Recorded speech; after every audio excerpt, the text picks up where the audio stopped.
PNB ने एक workshop organise की है। पीएनबी बैंक ने एक वर्कशॉप यहाँ अनाउंस की है, यहाँ पर जो उद्यमियों के लिए बेनिफिट के लिए ये अलग अलग जो क्रेडिट जो हमारे मोदी सरकार से आए हैं, जो लोन फैसिलिटी आई है व्यापार को बढ़ाने के लिए, उसके लिए यहाँ एक वर्कशॉप का आज ऑर्गेनाइज किया गया है। उस विषय में आज यहाँ हम सब एकत्रित हुए हैं। इसमें उद्यमों को क्या फ़ायदा मिलने वाले हैं? इसमें पीएनबी बैंक वैसे ही शुरू से ही उद्यमियों के लिए पहचाना जाता है। यहाँ पर जो लोन फैसिलिटी है वो इजी, उसको फ्लेक्सिबिलिटी और इजी डॉक्यूमेंट्स के थ्रू उनको प्रोवाइड की जाएगी। व्यापार को बढ़ाने के लिए उसके जो तरीके हैं उसको और को एलेबरेट किया जाएगा, कैसे उद्यमी उसका बेनिफिट ले सकता है और इंडस्ट्री को कैसे बढ़ाया जा सकता है। इस विषय में आज यहाँ पर वर्कशॉप भी रखी गई है। हमें अगर उद्योग भारती की बात की जाए तो लघु उद्योग भारती में आपको इससे पीएनबी से क्या फ़ायदा मिलने वाला है? लघु उद्योग भारती तो है ही इंडस्ट्री से लिंक्ड है।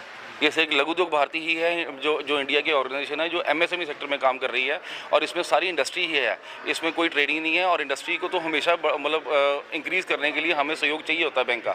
और पीएनबी बैंक इतना पुराना बैंक है, 1895 से ये बैंक चल रहा है ये, और व्यापार को बढ़ाने में शुरू से ये मदद करता रहा है। तो व्यापारियों को तो निश्चय ही इसमें बेनिफिट मिलता है, हमें लोन ईजी मिल जाते हैं। और पीएनबी बैंक के जो डॉक्यूमेंटेशन है बहुत ईजी है। ये सारा मतलब हिंदुस्तान में ये बात होती है कि पीएनबी बैंक से अगर कोई लेना है लोन तो वहाँ से कंफर्टेबल मतलब तरीके से मिल जाता है।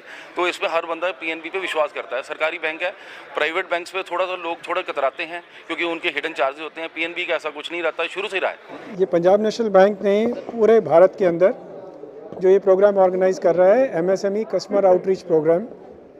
एमएसएमई की जो इम्पोर्टेंस है इंडियन इकॉनमी में बहुत ही सिग्निफिकेंट है, जहाँ तकरीबन 13 करोड़ लोग इसमें से एम्प्लॉयमेंट लेते हैं। ऑलमोस्ट 30% हमारी जीडीपी के अंदर ये एमएसएमई कंट्रीब्यूट करता है और 45% एक्सपोर्ट्स इंडिया से जो होता है ये एमएसएमई सेगमेंट का है।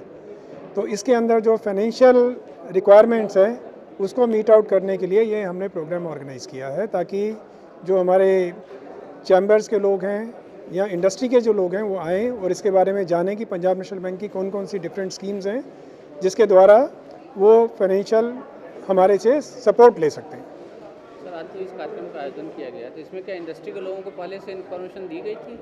हाँ बिल्कुल, ये पहले से उनको बताया गया था। जो पीएचडी चैम्बर है या कॉन्फेडरेशन ऑफ इंडियन इंडस्ट्री है, लघु उद्योग वालों का है, इन सबको पहले से बताया गया था कि इस तरह का हम प्रोग्राम ऑर्गेनाइज करेंगे। और इसके अलावा हमारे पास जो इंडस्ट्री के जो लोग हैं वो भी लोग आए हुए हैं। सर, तो आज ये आपका एमएसएमई आउटरीच प्रोग्राम आप लोग कर रहे हैं, तो इसमें क्या कुछ एडिशनल बेनिफिट भी मिलने वाला है जो यहाँ पे आ रहे हैं इंडस्ट्री के लोग? एडिशनल बेनिफिट कुछ बैंक की तरफ से? नहीं, अभी ऑलरेडी जो बैंक की जो स्कीम है बहुत कॉम्पिटिटिव है।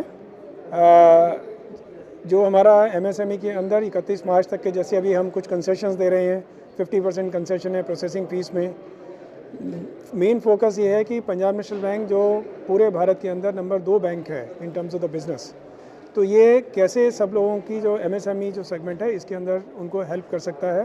टर्न अराउंड टाइम को हमने रिस्ट्रिक्ट किया है, पावर्स हमने फील्ड लेवल पे दी हुई है, ताकि लोगों को जो उनकी जो लोन्स की रिक्वायरमेंट है अगर वो पूरे डॉक्यूमेंट्स देते हैं तो जल्दी से जल्दी उसको पूरा किया जा सके।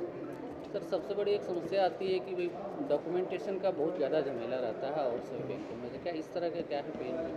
नहीं, देखिए 2 तरह के डॉक्यूमेंटेशंस होती हैं। एक है कि जो स्कीम स्पेसिफिक एक डॉक्यूमेंट्स चाहिए, लेकिन जो मेन होता है कि कोई भी कस्टमर जब हमारे पास आता है तो उसकी हमें सीआईसी रिपोर्ट देखनी होती है कि जो सिविल रिपोर्ट होती है उसके अंदर कोई डिफ़ॉल्टर तो नहीं है या उनका सिविल स्कोर कम तो नहीं है, वो बेसिक चीज़ है।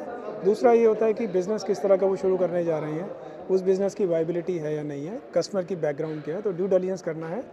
उसके अलावा जो कस्टमर के से जो हमें लेना होता है, छोटे अगर बिज़नेस रिक्वायरमेंट है, लोन की रिक्वायरमेंट है, तो उसमें कोई ऐसे मेन डॉक्यूमेंट्स नहीं चाहिए।